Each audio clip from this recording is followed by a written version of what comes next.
30th of April. The suitcases stand in a row by the door. 4 of them. 2 couples, one impossible dream in this war-torn world. Months of sharing links, comparing prices, watching YouTube videos and reading blog posts.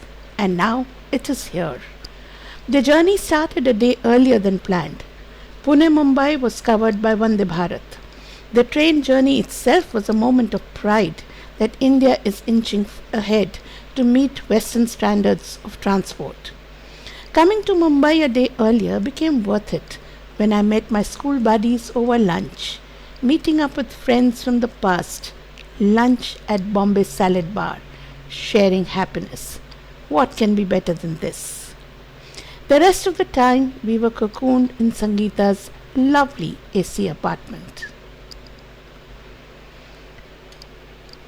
May 1st.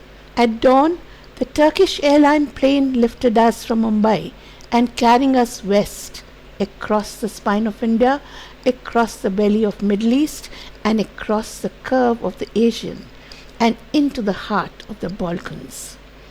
As the Turkish airline plane tilted over the Balkan mountains, I pressed my forehead against the small, cold window.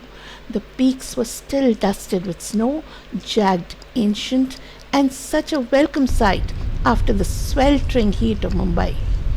Then we dipped through a layer of cloud and Sofia appeared. Not suddenly, slowly.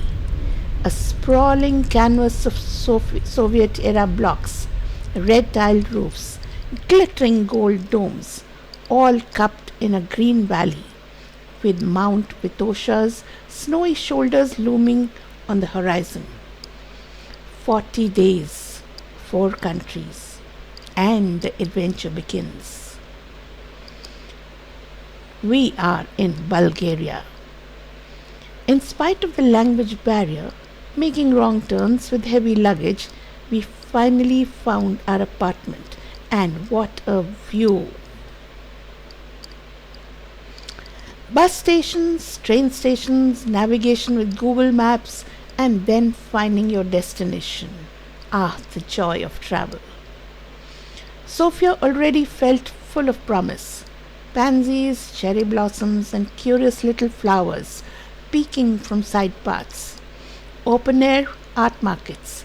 A massive cathedral anchored in the center, surrounded by smaller churches whose names I couldn't pronounce, but whose styles were utterly distinct. Then the President's Building, just in time for changing of the guard. The guard moved in perfect sync, boots clicking on stone, rifles gleaming. A choreography so tight it felt like meditation, precision, solemnity.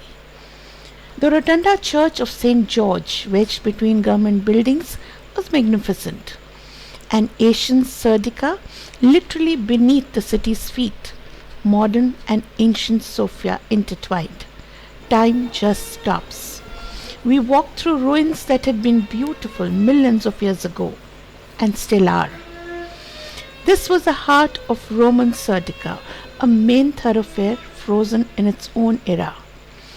Next was the Ivan Vezov National Theatre, a Viennese dream in cream and terracotta with elegant colonnades. Now the highlight. On a local's recommendation, we walked to Hadji Dragano White. To call it a restaurant feels sacrilege. It's a journey through time and history. The story.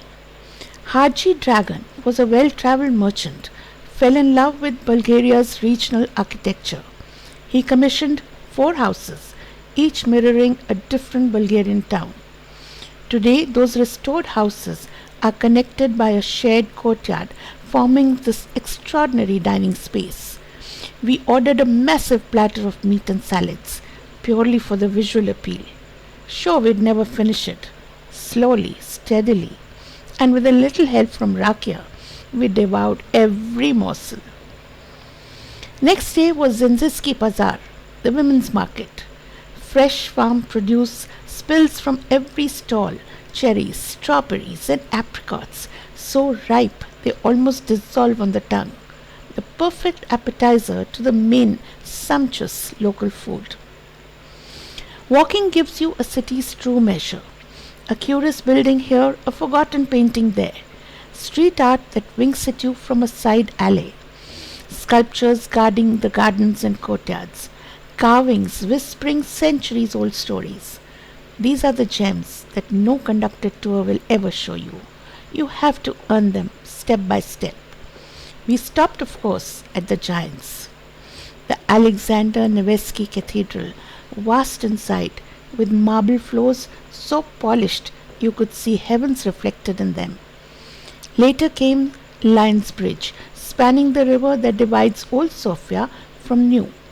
4 bronze lions stand guard at the crossing, frozen in eternal vigilance. 4th May, a glorious, aimless wander through the delightful streets, and then Sofia lit up at night, revealing her evening magic. The way layers of history are stacked casually on top of each other, the coexistence of cultures, the food, or just the vibe of the city. Sofia grows on you, slowly, the way a good friend does, not with grand gestures, but with quiet warmth.